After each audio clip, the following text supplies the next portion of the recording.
First things first, as always, give us a war cry. Oh, Huh? love it. I love it, Matt. Yeah, I love the energy, brother.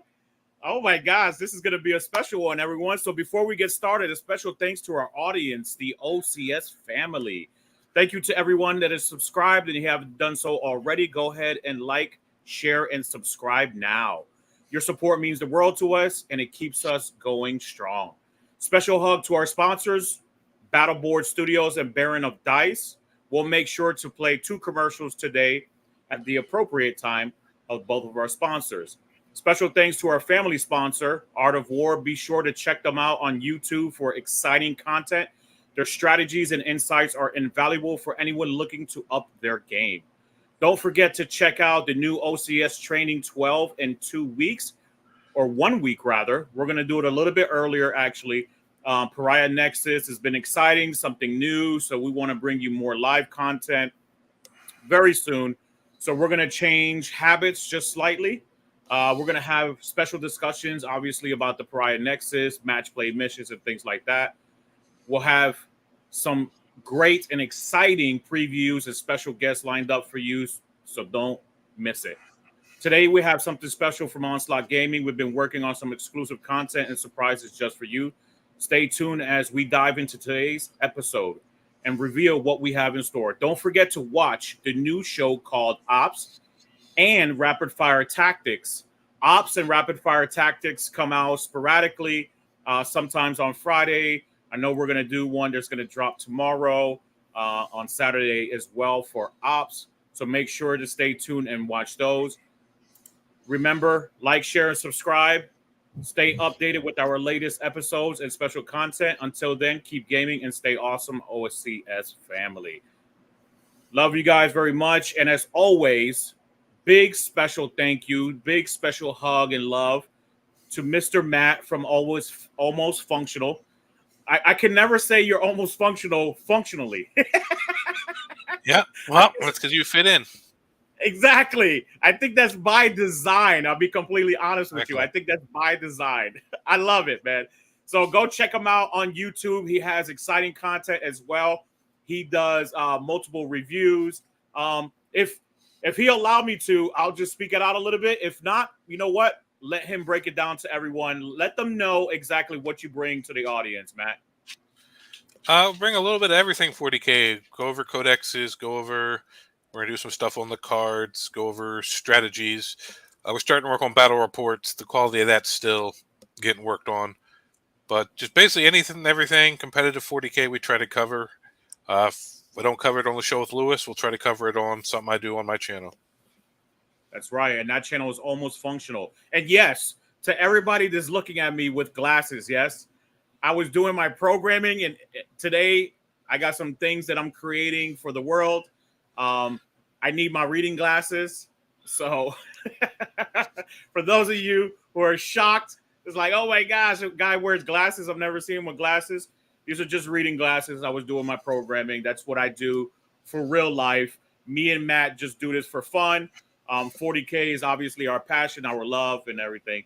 So, and to get us started today, we have something special when it comes to breaking down exactly what you need to have as a traveler's guide for going to a Warhammer 40K tournament, right?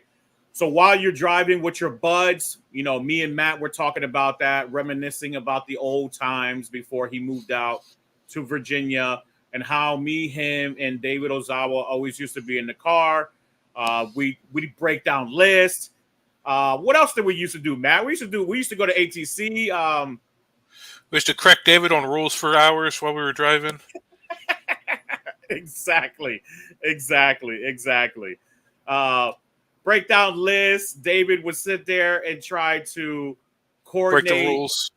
Break the rules, exactly. Coordinate how we basically could pair up against different matchups, things like that. So this is going to be one of those listens, right? So I had a thought a very long time ago. I was in an RTT, and I said, you know, wouldn't it be awesome if we created a show that you can listen to while you're in the car, driving to these events, and giving you and reminding you, hopefully, you maybe listen to it before or you grab it if you can on the way there, right? But reminding you of the things that you should do uh, while going to a tournament with your buds and things like that. So get ready. Let's get started. All right. So we're going to present this to you a little bit like this. So preparing for the tournament, specifically a Warhammer 40K tournament. So if you're going to an RTT or a GT, it really doesn't matter. It's kind of the same premise, right? Army preparation, ensure your army list is legal. Models are painted to standard and play test your list. Make sure to always practice before you use your list if you can, right? You want to go into these events, all these new events that are coming up. Everybody's going to be excited to play the new Pariah Nexus. By the way, we're going to tease you with a little bit of cards today, and just 3 of them, just a little tease, but just to kind of help you salivate a little bit, warm you up to the new Pariah Nexus, and so you can see what's in store for you in the future. Make sure to bring necessary documents and materials. Bring printed army lists, rule books, FAQs, and gaming accessories. So if you left your dice behind, make sure to go check out Baron of Dice. He's a sponsor of the show.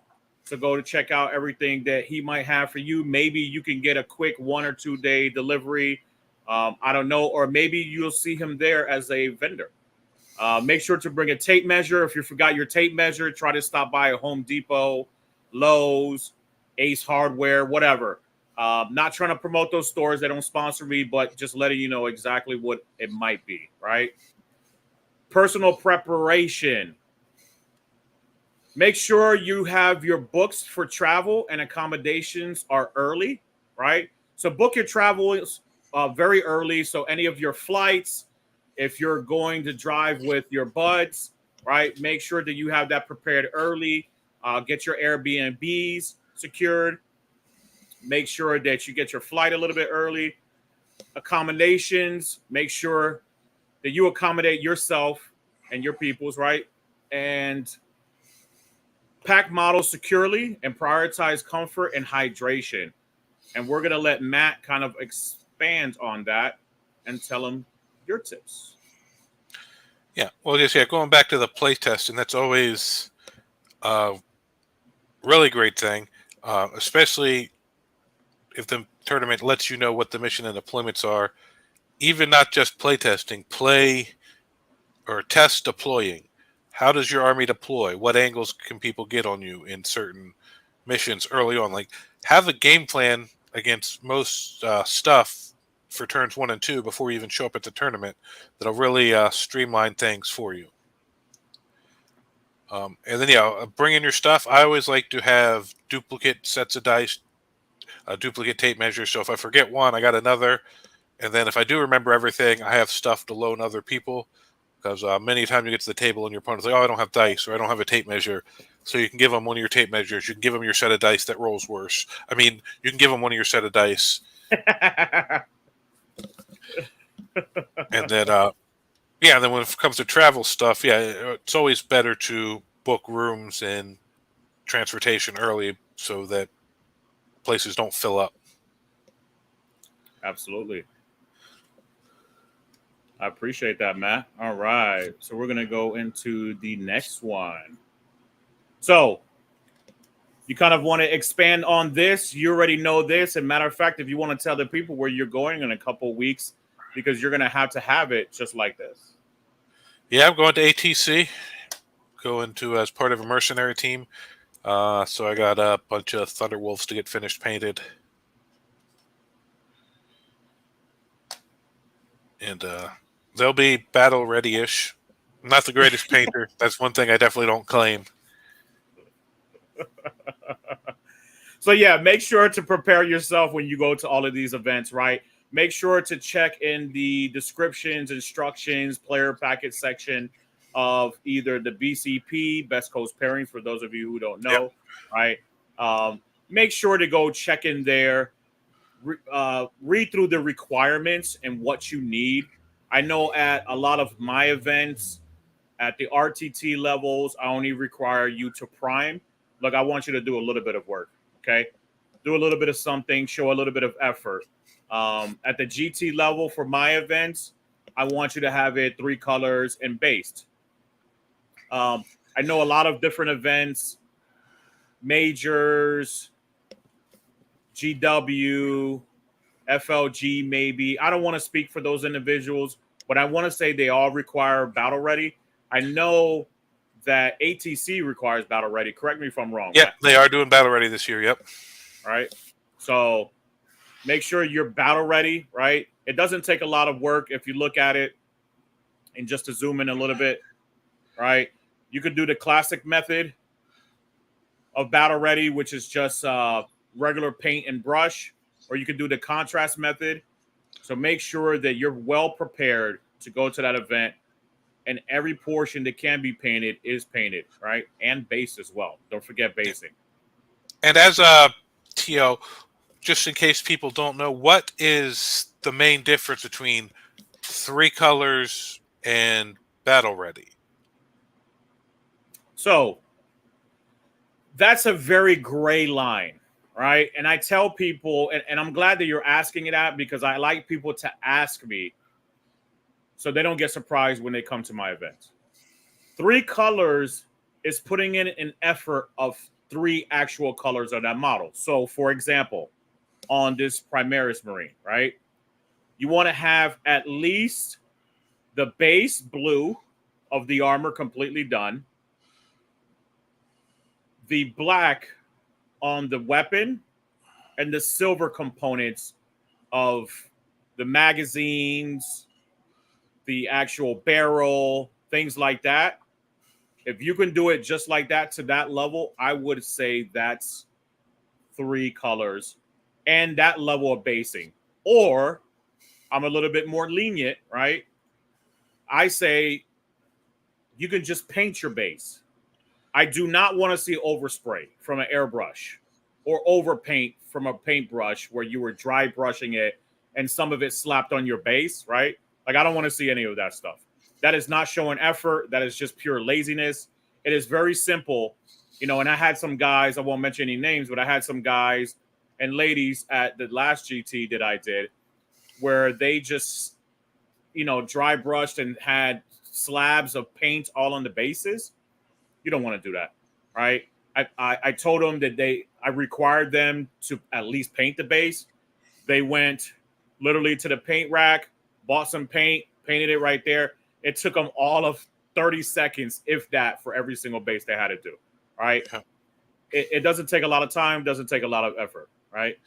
So, And they don't say it here, but something I like to do is if I have multiples of the same unit, paint the ring of their base different colors so that it's easier for everyone to see them. Or as David likes to say, he likes to rim his guys. He does. He's not lying. David loves to rim his guys. We made fun of him. I think we still make fun of him to this day. That was years ago. That was a conversation in the car on the way to a tournament. We had the dumbfounded face, like, what did you just say? Yeah, I paint the lips of the bases on my models. David likes to rim all the guys in his army. Exactly. All right, on to the next one. So, this Joe Koki, I want to say, right? I don't know how to pronounce it entirely correctly. I haven't looked it up, but this is a fantastic travel box, all right? For those of you who do not know, I'll put a link below from Amazon, from their website where they actually carry this. I have 2 of them. They're amazing. They hold an entire 120 orc boys army. Not all boys, but right, 120 models of orcs. So it definitely has enough to hold your entire army. Not only that, it holds 120 orc models. It holds a battle wagon and 3 trucks. All right. So orcs is currently what I'm playing. For those of you who haven't watched for a while, right? I used to play World Eaters. I still play World Eaters. I just don't currently. I like to be loyal to my army for a very limited amount of time. And that limited amount of time is usually until they get nerfed or a new codex comes out that's better. This And is by a his great box. army, let's say, by your army, you have like 6 different factions. You included that at different times. Exactly. So if I ever have a redundancy where 2 codexes drop at the same time, unless it's Harlequins, it's going to be a hard decision. If it's Harlequins trumps everything. So that's my day one. That's my baby. That's everything that I love in 40K. So this is a great box. And also, I want to show you real quick from one of our sponsors, a fantastic battle board, right, that you can take with you while you're transporting, and it's easily can be carried on your flight or put inside your vehicle. It could hold your army too. You're going to have to do some customizing to hold your army as well. But when you get there, you're going to have an awesome display board. So let us pay the bills. Give us 1 second while we do that real quickly. 1 minute. Turn this into an epic display. Hey everyone, I'm Lee the 40K Nomad, and this is my battle board in a box. The only display board you are ever going to need, and it will take care of all your armies. Let's open this thing up and show you how it works.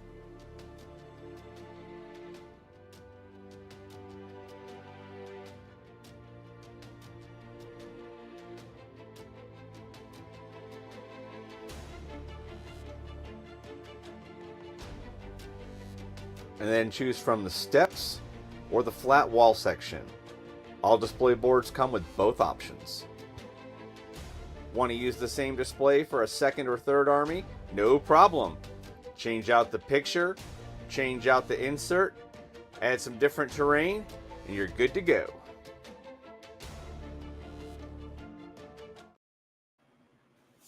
All right. It looks like Matt was sleeping. Resting my back. That's what happens when you get old. Speaking of which, make sure you're comfortable. Bring yourself pillows, cushions, things for your back, massager when you're old like me, right? Comfortable shoes. Specifically, comfortable shoes. I think Max was saying orthopedic, pads in his shoes. I'm not on that level yet, Max. I don't need any of those. I use very expensive Nike Air Maxes, so hopefully they continue to treat my feet right. But I definitely need reading glasses. Never needed reading glasses in my entire life. But anyways, I digress. So going back to the show, hopefully everyone's enjoying this. Like I said, this is going to be a very fun-filled, nostalgic talking. So when you're driving to all of these events, you're flying, you're listening to all this on your earbuds or whatnot, or listening with your buds in the car. So enjoy. So 40K list building concept, army building, creative balance and competitive lists, focusing on synergy between units and maximizing their strengths. Win conditions, understand the primary and secondary objectives of the tournament missions and tailor your list to achieve them. So I talked about this in an RTT that I went to, right? And I like to give people my wisdom and my experience when I go to these events.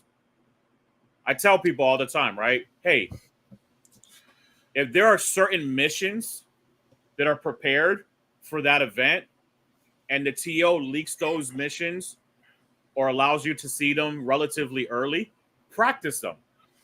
Go out with your friends, go to their spot, go out to your FLG, your friendly local game store. Go there, practice those missions, read the missions, read exactly what you need to do, and get acclimated with that, right? Make sure that you are prepared to go and have fun, most importantly, but also to compete, right? Because everything that we do, we're doing it to compete and have a great time. Absolutely. All right, and go ahead, brother. Go ahead. Yeah, so especially now with the different attachments, just try to build units that benefit from the attachment rules and stratagems. Like I've been playing the Wolf GL recently. I tried a list that had Ragnar, some Blade Guard, and Logan with some Terminators supporting the Thunderwolves. But every time I ran them in, none of the stratagems really worked on them because they didn't have mounted. So I ended up removing them out of the list and replacing them with other stuff that can benefit from the rules. So just because a unit's good doesn't mean it's good in every detachment, because sometimes it just doesn't get any extra from that detachment. So if you can build units that receive bonuses from the detachment, you're really just multiplying the strength of everything. If you put something in there that doesn't get any bonus, you're really not adding anything into it when other units can actually gain extra benefits. True indeed. And styles, right? Identified your preferred play style as well. This is something that I talk to people all the time, especially people who are getting new into the game. Tell them all the time, play and tech into your play style, right? That's your strength. If you're a hybrid type of player and you play different types of, and you can play into different types of armies, shooty, a mix of the melee and shooty, or just melee, right? Make sure you put yourself in a position to succeed, right? Make sure that you understand exactly what you're doing. I know a lot of people want to do it for aesthetics, right? That's the first reason. Just like we eat with our eyes, we want to play armies with our eyes, right? You pick an army and you say, oh, I used to watch Aliens as a kid, and playing Tyranids is exactly what I want to do. Tyranids might not be your play style, right? Tyranids, I would say, is closer to an upper level skill cap type of army, right? There are a lot of deceptive type of maneuverings. There's a lot of battle shock shenanigans, things like that, right? They don't hit super hard. They can do close combat, but they're not the greatest at it. They can do shooting, but they're not the greatest at it. They're almost the Space Marine equivalent of a Xenos army, maybe, right? Thomas, don't feel offended, right? But but that's, in my assessment, that's what I would say, right? Like, they're very, very good. And we're going to have a fantastic interview with John Lennon very soon, who won at my GT that I TO'd at. So stay tuned for that, right? And he breaks down how he won with Tyranids and what he used and how he used it to succeed, right? And that's obviously for the Leviathan. So that's going to come out before any of the Pariah Nexus information comes out. But we'll see what the Pariah Nexus does in the upcoming days, right? So make sure you maintain and try to play to your strengths. Play your play style. What do you think, Matt? Yeah, because if I've done this, like, I tend to be an aggressive player, but I've played, oh, this list looks really good, and I play it, but it takes more patience, waiting a turn or two, setting up, and I find I'm fighting my natural instincts and desires of things I want to do to play into what the list does. And if you spend half your game fighting your natural instincts, you're not going to play a list to its full potential. So if you like to go from the get-go, find a way to build a list that does that. If you don't like to lose models, if you like to hide in the corners, if you like to, wait for your opponent to make the move and counter them, then don't build an all Thunderwolf or all Death Company Blood Angels that you have to get on the line and go turn one.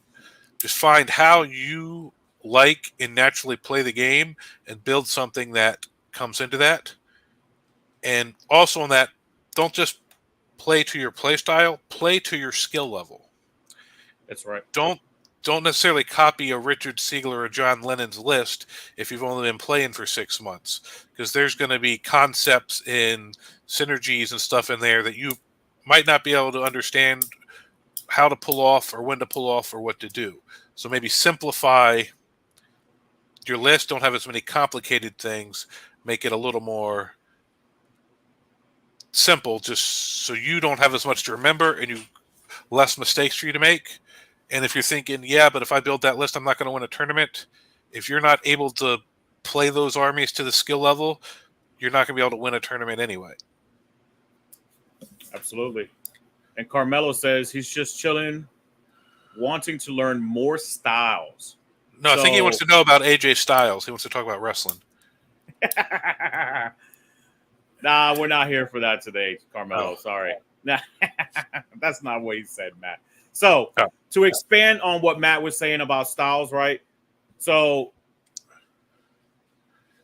try to play things right that you might understand a little bit better, right? So, for example, world eaters, like Matt was saying, right? Not about world eaters, but about space wolves. Space wolves are a little bit more aggressive, even though they're space marines. They can be the most balanced of all armies, but space wolves themselves are usually the aggressors, right? They have specific units that can get very aggressive, get in your face very quickly, fight on death with Wolfen, Thunderwolf Cavalry with advancing charges, +1 damage on the charge, a little bit higher toughness. They can do wolf jail, as he likes to call it all the time, and a lot of people call it, right? And lock people in to their deployment zone. World eaters are not like that, right?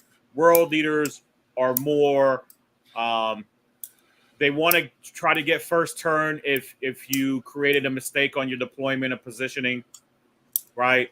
They want to catch you off guard. They want to hit you with as many units as possible, specifically Angron, throw Angron in your face because we know that we're going to just try to get him back.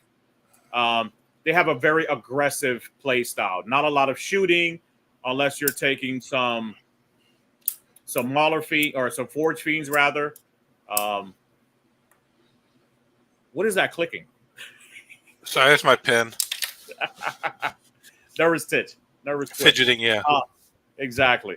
So, right. So, world eaters themselves, they're very aggressive. You can tech them in to do some shooting, but they're not going to be the best at shooting, right? Tau has all the rail guns, has all the spotters, right?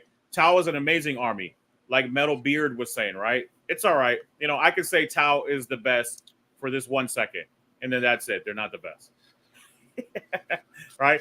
Tau has great shooting. Eldar has amazing shooting as well. Astra Militarum. What else, Matt? What else has good shooting, man? Help out the people. Votan. That's right. You play Votan. Yep, you roll into Marines. You can do some stuff like Iron Hands normally have pretty decent shooting. Who else? I know there's more. I just can't think of it right off the top of my head.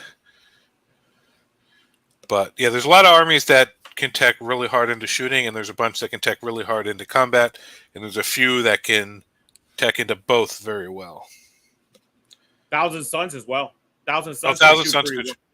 Yep, Grey Knights, Thousand Suns. They're both more mid-table, mid-range shooting, but yeah, in the 10th edition mission sets, that's really not necessarily that much detriment.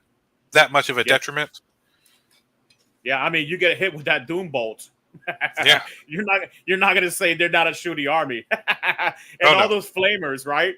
They're amazing shooting army as well. So yeah, they're just not going to hit you from the other side of the table.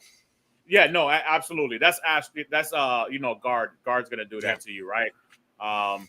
Guard that'll hit you on the other side of the table. Some Night Spinners from Eldar.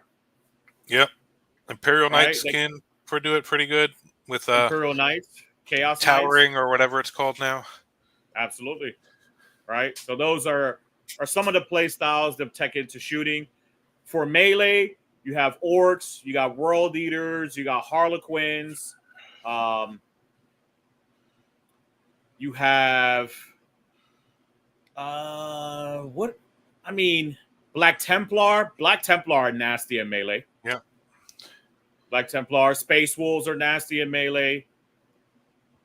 What else you got, Matt? Corn Demons. You already said World Eaters, Orcs. Tyranids can be if you tech into it, yeah, with a bunch of Gene Stealers and stuff like that, yeah. Yep. So those are just roughly, Carmelo, some of the play styles that you can tech into. And playstyles aren't just aggressive, defensive, balanced, melee, shooty, because you can play elite melee or horde melee. Like, so how many models you like to have in your army as well? Do you like to just flood the board where you don't care when you lose a couple models, or do you like running something more like Knights where every single model you have on the table matters?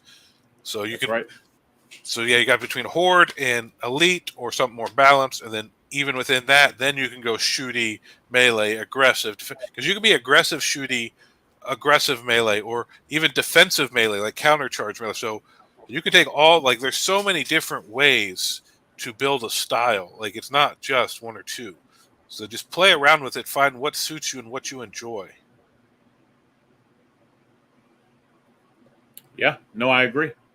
There are a lot of different styles, but I think some of them tech into some better than others, right? Oh, like absolutely. Certain armies, yep. Yeah, like world leaders are probably the hardest hitting, most melee orientated, Yeah. other than like Orcs army that there is out there, right? You Yep. can make an argument for Black Templar and say with their Custodes are +1 still really damage, good. Custodes are really good as well. So yeah. All right, moving on out. So wanted to tease you a little bit with some primary missions that are coming out for Pariah Nexus. So the first one is going to be Scorched Earth. So with Scorched Earth, just to get you prepared. So once again, this is a traveler's guide for Warhammer 40K tournaments. We want to make sure that you're prepared and understand a little bit better once you're going to the tournaments what maybe you should do at that event, right? Specifically, if they're playing these primary missions, one of them being Scorched Earth. Your shooting phase from a second battle round onwards. So that's when it starts. Units. 1 unit from your army within range of an objective marker that is not within your deployment zone, right? So they can't be in your deployment zone. It completes end of your opponent's next turn or the end of the battle, whichever comes first. If your unit is still within range of the same objective marker and you control that objective marker, all right? So you got to control it all the way at the end or the end of your opponent's next turn. Yeah. If completed, that objective marker is burned and removed from the battlefield. All right. So that is your new action. So actions are back, baby. Right. So that is your new action for Scorched Earth. And I love it. This is actually pretty exciting, right? Yep. Second battle round onwards, each time the player whose turn it is burns an objective marker, that player scores 5 VP if that objective marker was in no man's land, or 10 VP instead if that objective marker was in their opponent's deployment zone, which is awesome. That's a lot of points, right? So world leaders want to get into your deployment zone turn 1. So if they can position themselves to get in your deployment zone turn 2 and get those 10 points, that's going to be great for them. And they're going to get up there in VP very, very fast. And you're just going to basically have to kill them all. Yep. You can't burn the one on your... Oh, go ahead. Second battle round onwards, when end of the command phase or end of your turn, if this is the 5th battle round and you are going second. The player whose turn it is scores 5 VP for each objective marker they control, up to 10 VP per turn. So it's capped at 10, right? Go ahead and expand on that, Matt, while I grab some water. Yeah, so basically you can get points for up to 2 objectives for just holding them regularly. So if you want to earn more than 10, you're going to have to burn some objectives. But you just be careful thinking about it, because if at the end of your opponent's turn you still control it, you're also going to control it at the start of your command phase. So you'll get the 5 points either way. So the only reason you really want to burn it is you think they're going to take it from you. If you think you're going to keep sitting on it, then you don't want to burn it. Great point. You heard that, everyone? Great point. Yeah. So if you're taking into this mission, right, take Matt's advice. Do you want to burn it immediately? Maybe your opponent is the aggressive army. Maybe they're the world leaders and you don't want them to grab it from you. You might want to burn it, right? If you think that you can hold that objective a little bit longer, maybe you're playing orcs and you have a big mech, which I think big mechs are going to be pretty prevalent coming in to Pariah Nexus after the War Boss and Mega Armor probably gets the nerf back, right? He gives you the Big Mech gives you a 4+ invulnerable save for shooting. So you might want to send an objective marker with 6 Mega Knobs, right? Yep. Protect that objective marker and hold it into to the end, right? Maybe not. Depends, right? You want to. It's predicated against the opponent and the army that you're playing against. Yeah. Or if you get up early and you don't want them to be able to if their army is more of a late game army, you don't want them to make points back at the end. Then you start burning the objectives, so they don't have points to come get late game. Yep. True indeed. True indeed. So, next one, Burden of Trust. So, for those of you who haven't seen these, I'm glad that we can basically spill the beans. So, second battle round onwards. When? End of the command phase or end of your turn. If it is the fifth battle round, you are going second. If you're going second, essentially, all right? So the player whose turn it is scores 4 VP for each objective marker they control that is not within their deployment zone. Then for each objective marker that player controls, they can select one unit from their army, excluding aircraft, within range of that objective marker to guard it until the start of your next turn. All right? And then final paragraph, second battle round onwards, when end of each player's turn, the opponent of the player whose turn it is scores 2 VP for each of their units, excluding battle shock units that are within range of and guarding an objective marker they control. So, Burden of Trust. Yeah, so you have the potential to score 6 per objective marker each turn. You get 4 on your turn for controlling it. And then if you have the unit guard it and they survive through your opponent's turn and you still control it, you'll gain an additional 2 VP. Now, this does hurt people who do sticky objectives because you won't have anyone on it guarding it, but you can still get the 4 VP. So you got to decide, like, Scorched Earth, right? Do you want to sticky it, walk away from it, and potentially your opponent take it away from you? Or do you want to sit there because you have the ability to sit there? Maybe you have 20 Orc Boys or, G-Stealer cults is dropping a new codex very soon. Do you have the ability to put, some acolytes on there and sit on it for a very long time with maybe a truck in front of it, right? So, and protect it for you. Maybe you have the bodies. Maybe you don't. Yeah, so if you push early and take all 3 center objectives that are in most missions, you could potentially score 18 points. Which is incredible. You hear that? It's hard to do, but it's potential. Instead of 15, which is the max now. Yep. For most missions. Which is good. So that means your games are going to be a lot quicker, right?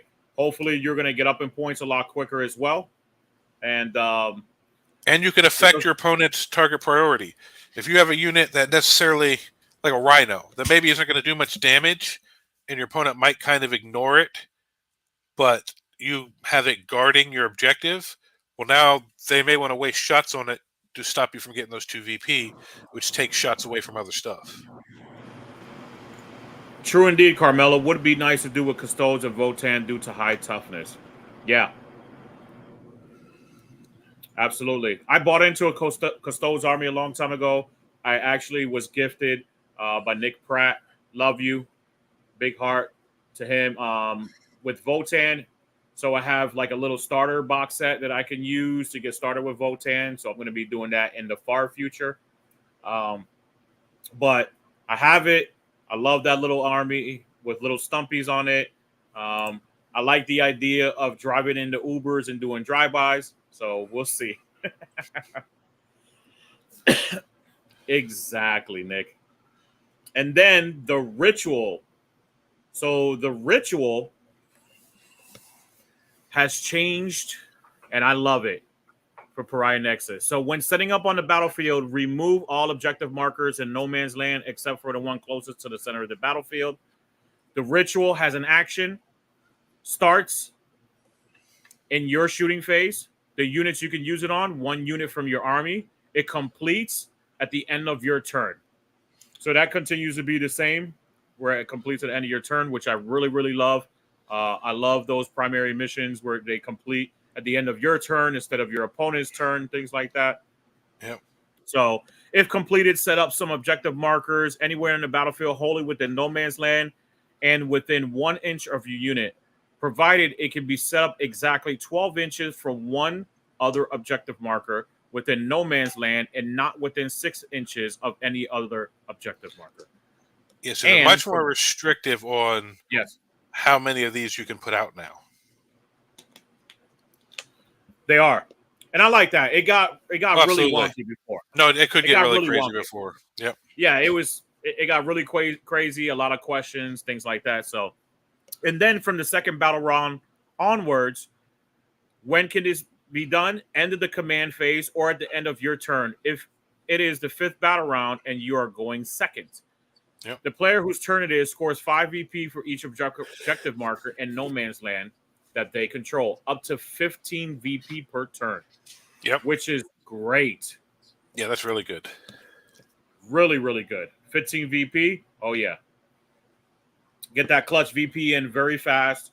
I like this mission. I actually like this one very much. Which one is your favorite out of the three that we're kind of previewing today, Matt? Oh, I would say probably the burden of trust.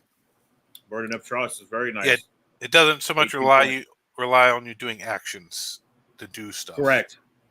Yeah. I like when the mission's a little more straightforward and you can just the tactics can get complicated, not necessarily just weird mission rules. Yeah, the ritual is just nostalgic to me, I guess, because we've had it before, right? I like that it's one. Fun. I just like Burden of Trust better.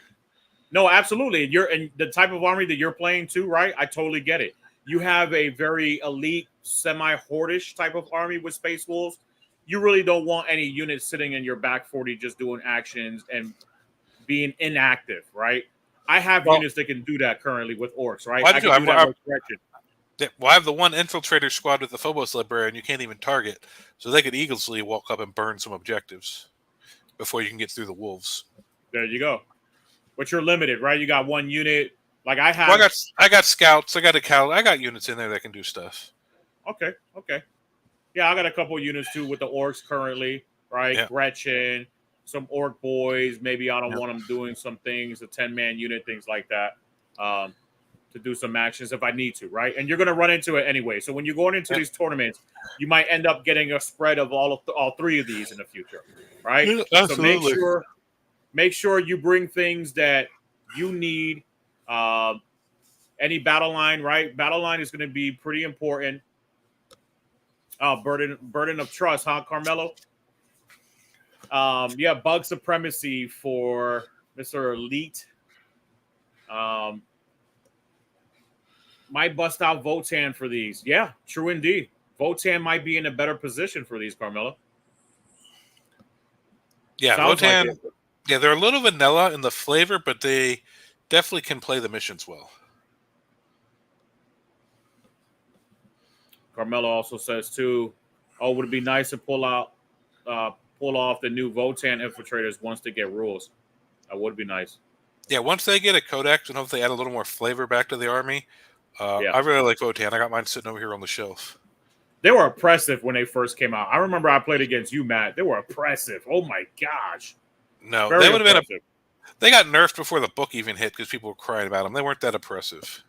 They would have been if they hadn't got hit pre. I beat you so bad with any army, you think they're all oppressive. Lies. But anyways, these are the previews of 3 of the primary missions. If you want to go watch more of them, stay tuned for tactical rapid fire tactics. Tomorrow it's going to drop.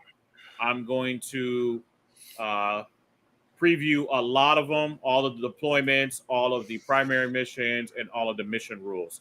So stay tuned for that. Going on to the next one, baby. So, choosing your mode of transportation, right? Research airline policies for model transport or ensure models are secure for road trips. Like we were showing you, right? Make sure that you make your model secure, right? If you have to magnetize them into the Jokoi box, whatever it's called, right?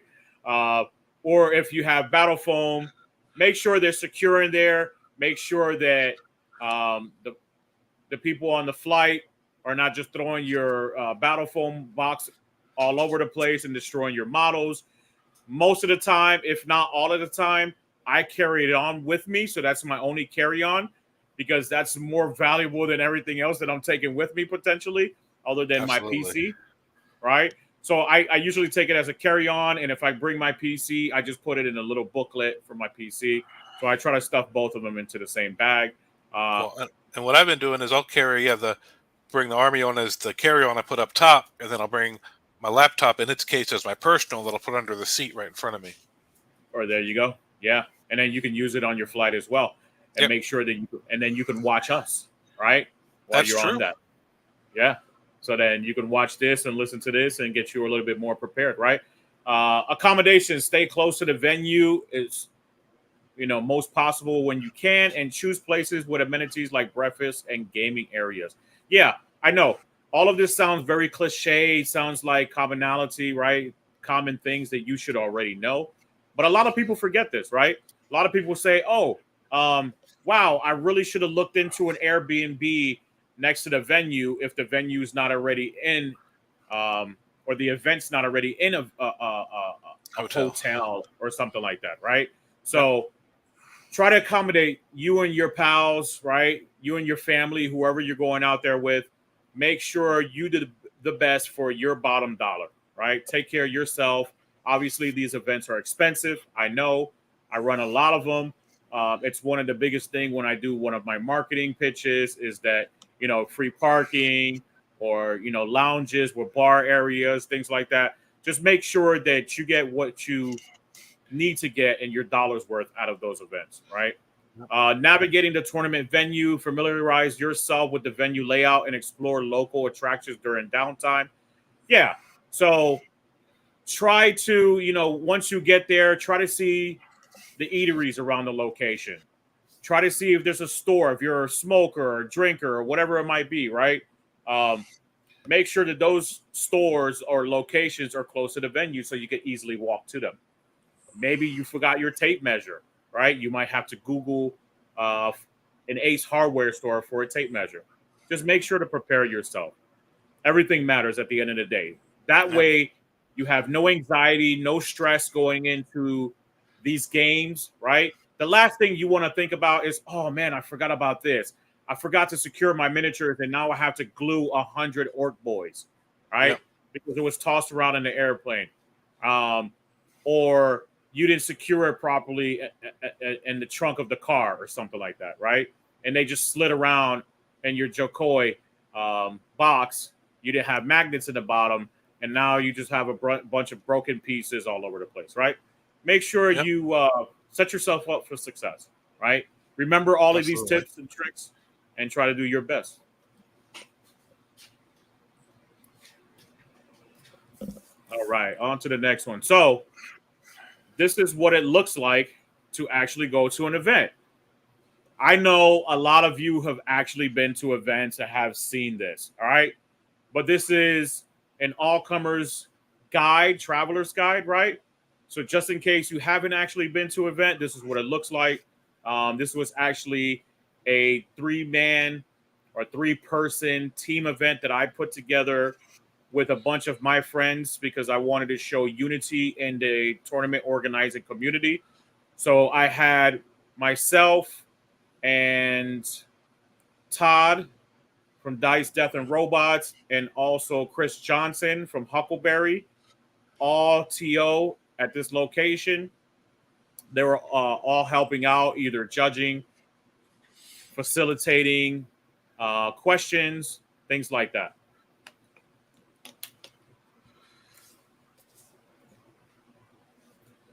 One of the most important things, right? And you want to go into these games with some great game etiquette. Don't be a douchebag, right? Nobody likes it. I'm a TO.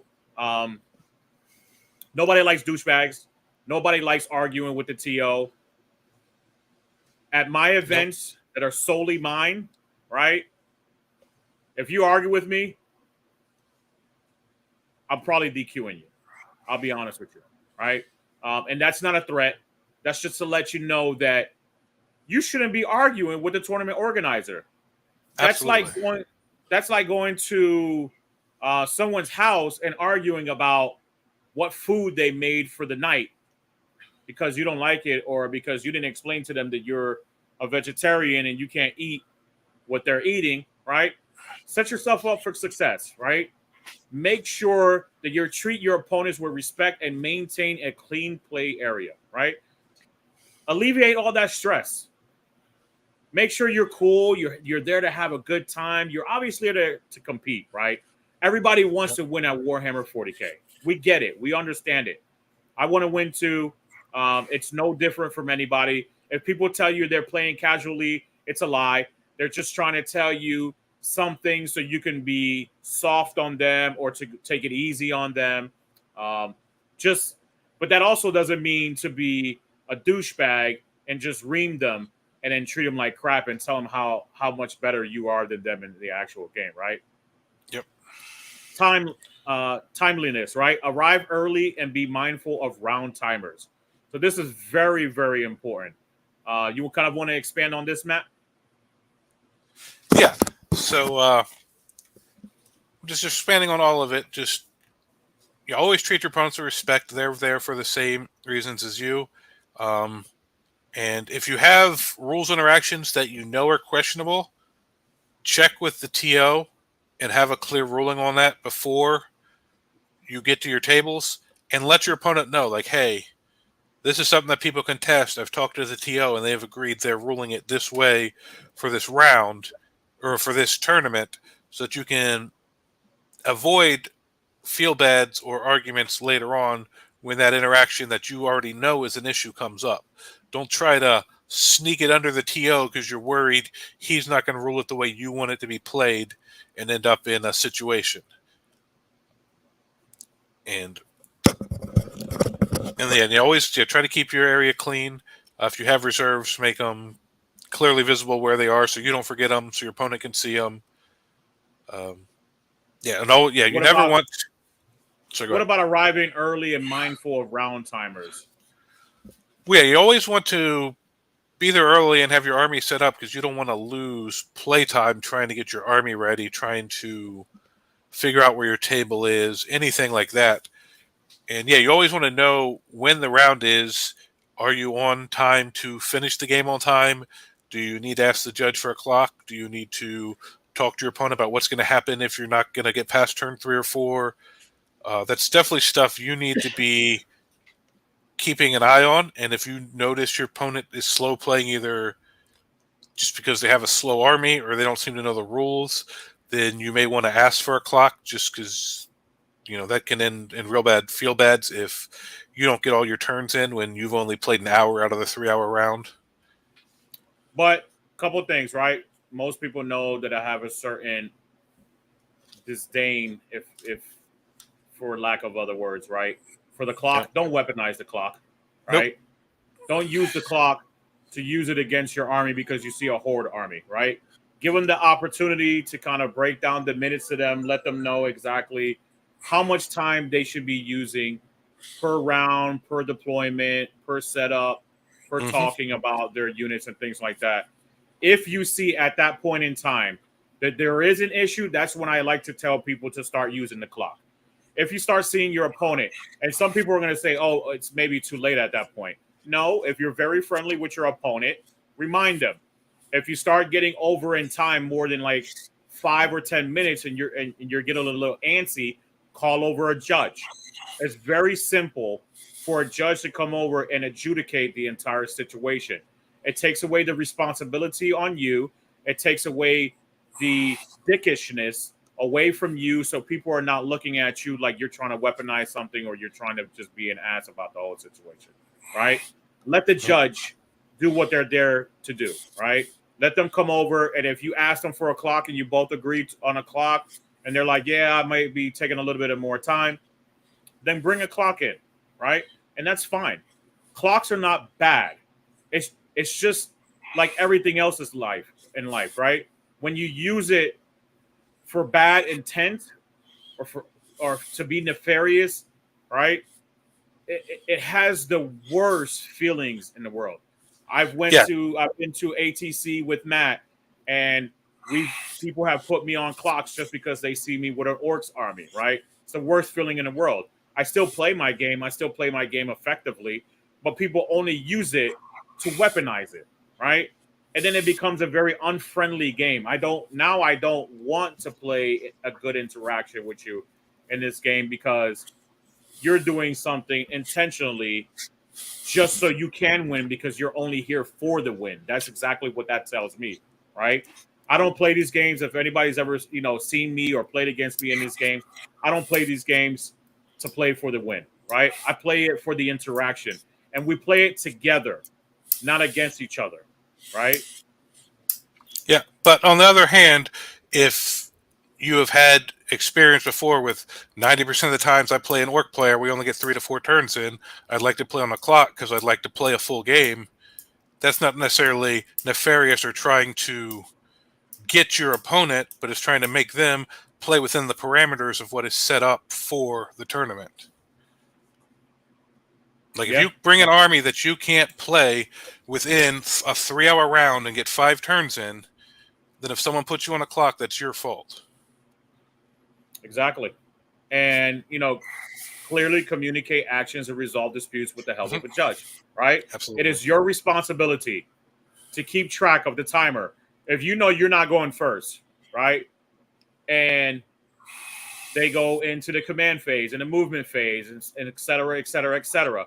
And you see that they're taking more than the allotted amount of time for that round, call a judge over, right? But like, hey, we might need some interactions here, right? We might need a clock. Make it very smooth and seamless process for you, right? Don't make it hard for yourself.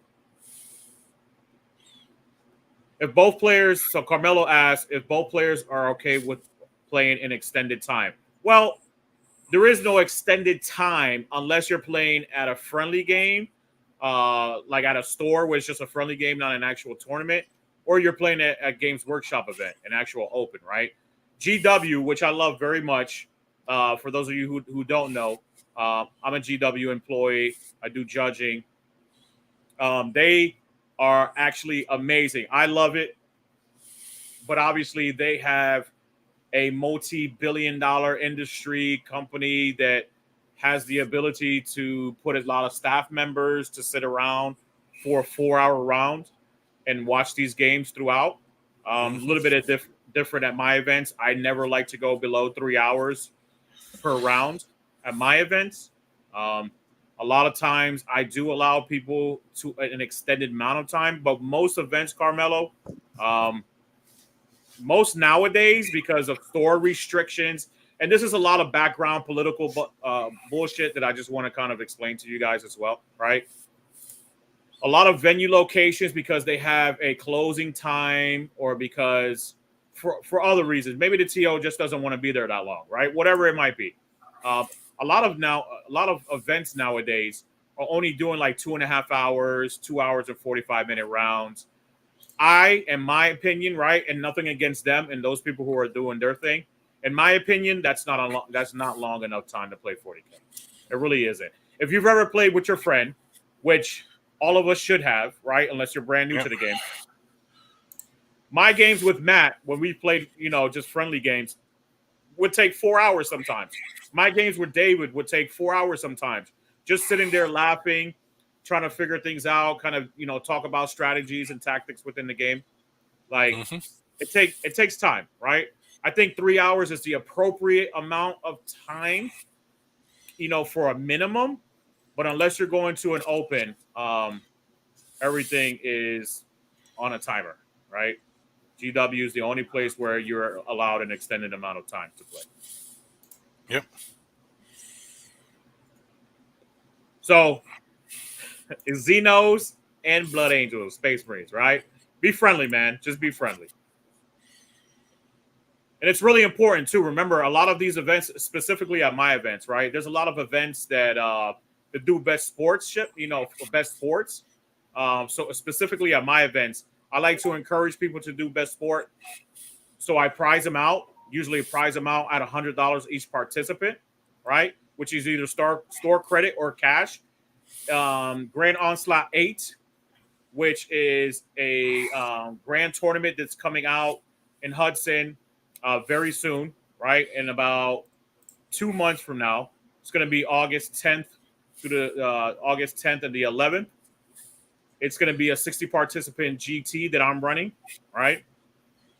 I'm going to do a lot of prizes, and it's going to be a cash prize out, right? So you're going to get actual cash money, right, at this event.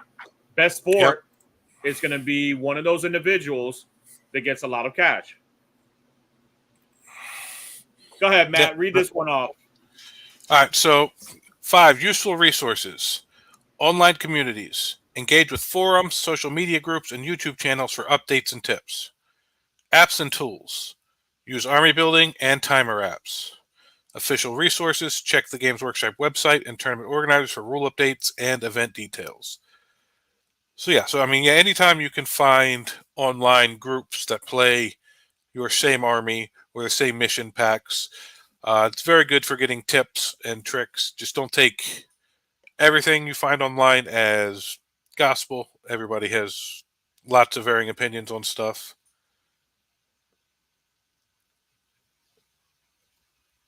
I can't hear you, Lewis. I don't know if you're muted or not. And like Matt said earlier, he brought up a very good point, right? If you go to those events and you went with a net list that was built by somebody else, right? It might not be super effective for you, right? Yep. So be cautious of that as well, just like he was saying, just to kind of expand on his thoughts. Yeah, absolutely. Tools, make sure that you're using GW at my events. I know a lot of YouTubers. I know a lot of people like to use Battlescribe and things like that. I've seen notoriously that Battlescribe, for a multitude of reasons that Matt has mentioned before. First, it can be manipulated, so I don't like that. Yep. Second off, it has incorrect information or inaccurate information a lot of times, right? I was just watching somebody on YouTube who does an orc channel putting up a Battlescribe army list, and they had inaccurate points, over in points. Thank goodness it wasn't under in points, but it was over in points for knobs, right? Knob units were not that expensive. They were charging like $120 for five boys of knobs and orcs, right? They're not really that expensive. Nope. So be careful. If you're using Battlescribe, I don't disallow it. I just prefer for you to use the GW app because it's more concise. And at least if worse comes to worse, right, we have someone to blame at Games Workshop and be like, hey, Games Workshop, like, you really messed up this event because you had inaccurate information and people weren't able to play appropriately. They'll probably come back and be like, well, everybody needs to check their codexes, the MFM, things like that, which you should, right? It is still your responsibility. Just because you're using a army list builder that has all the points included or whatnot does not mean that you are not responsible to double check all that stuff, right? Yep. You should make sure that it has everything on it. Especially like me, I've made this mistake before, and I continue to do these mistakes every once in a while. A good mistake, right? I'll forget to put bomb squigs on Squig Hog boys for my orcs, right? And I'm like, and just the TO in me, the integrity that I have, right? I won't actually use that. Even if my opponent says, oh, that's fine, it's a free war gear.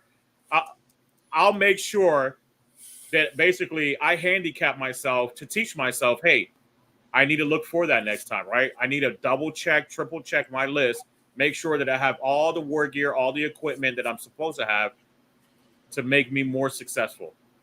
Absolutely. Right? But yeah, you always want to make sure you have everything you need and the latest FAQs, the latest army updates, the latest points. And yeah, GW's app is the best place to do it because they have, unlike some of their previous apps, they do a really good job of keeping them up to date right now. Absolutely. Absolutely. So if you're listening to this while you're on your flight, while you're driving, right, make sure to double check your list, right? Yep. Hopefully the time for submission, for list submission, right, isn't too late. If it is, then you might have to take a yellow card or a 10-point deduction or just play what you have, right? Yeah. If you don't have your bomb squigs in there, or if you forgot to take a particular war gear, you forgot to take a particular enhancement, right, that you know that you take all the time, and you just forgot to click that button or add it into there, that's right. you might have to just play down for that one. All right. All right. So these are the applications. Make sure to go check out Tabletop Battles app. It is a fantastic application. I use it all the time. I know there's others out there. I couldn't get into it as well as others could, but Tabletop Battle Apps has a lot of information and a little bit of a wink, wink. On Friday, it will be updated, but you did not hear that from me. All right. Also, I'm going to show you some resources. There are places like, for those of you who like to say, oh, I don't have your army's information, so I couldn't play against you or with you appropriately.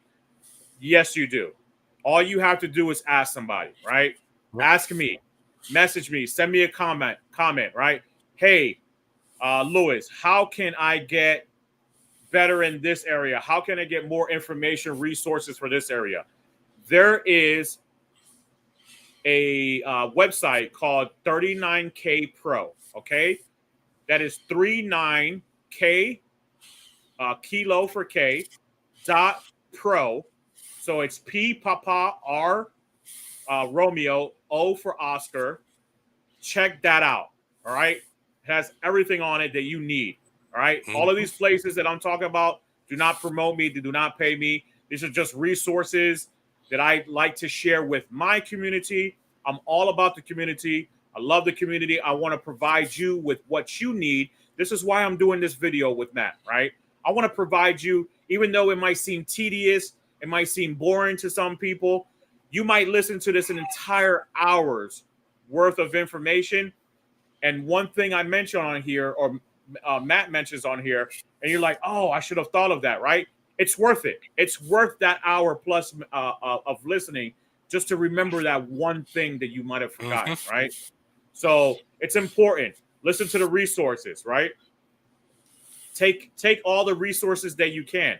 If you can't afford all of the codexes, I completely understand you, right? You're not a mad person like me who just likes to buy all the codexes and has them all the time because I need them as a resource for what I do as a tournament organizer / head judge, right? But there are other free resources out there, just like watching this YouTube channel on Onslaught Gaming 40K, right? This is a free resource to you where you can listen to us and we'll let you know exactly what might be helpful for you, right? 39K.pro, 39K Pro, all right? That has all of the factions, all of the detachments, everything. I think they update it all the time. I don't know. Like I said, I have other resources that I use, but I tell the community, I research these things so I can better help you and assist you, all right?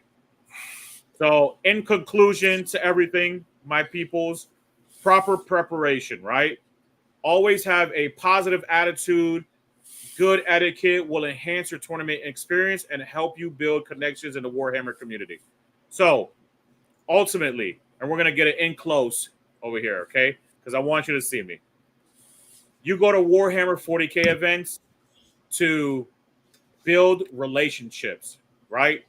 Maybe help you expand, build, and enhance your YouTube channel, right? Go there for those opportunities. Build those relationships, right? Build those friendships ultimately, but make it a genuine one, right? Because people that do know me personally, I hate fake people, right? So be genuine about the situation. If you ever see me out in public, be genuine, be real, be yourself. I don't want you to be anyone else other than being yourself. And that's how you should approach all of these tournaments. Go in there with a great mentality. If you're having an off weekend, you had some difficulties with a girlfriend, a wife, work, whatever it might be, right? Try to clear your head. Take a couple of minutes before you go into that tournament. Go in there with a great positive attitude, and you might be surprised, though you'll win a lot more games with that type of attitude. I promise you, I've done it before. I've been to places where I'm completely upset. Now I'm not focusing. I'm not understanding what I need to do, right? So I'm not thinking about all of the tactics. Feed the TO. Yes. Absolutely. Yes. You want this to be reciprocal, right? If you can, right, tell the TO, hey, I know I have a very good community member that likes to give me Starburst all the time. He likes to say that he uses it as a way of persuasion and to basically buy me out into certain things. It does it, right? For the record, it's on here live, right? It doesn't buy me out, but what it does do, it shows me that he's a great individual, right?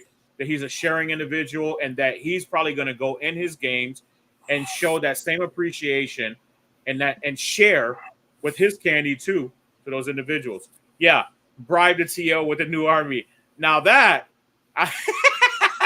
now that might get you podium. No, I'm just kidding. No, I'm just kidding. I'm just kidding. Of course. Yeah, no, Lewis has always wanted 1,000 Suns army, just so you guys know. you son of a gun, you. You know what? If someone sends me 1,000 Suns army, I would cherish it, I would love it, and I would appreciate it. Because the only thing that I like in 1,000 Suns is the aesthetics. The Egyptian theme, I love it.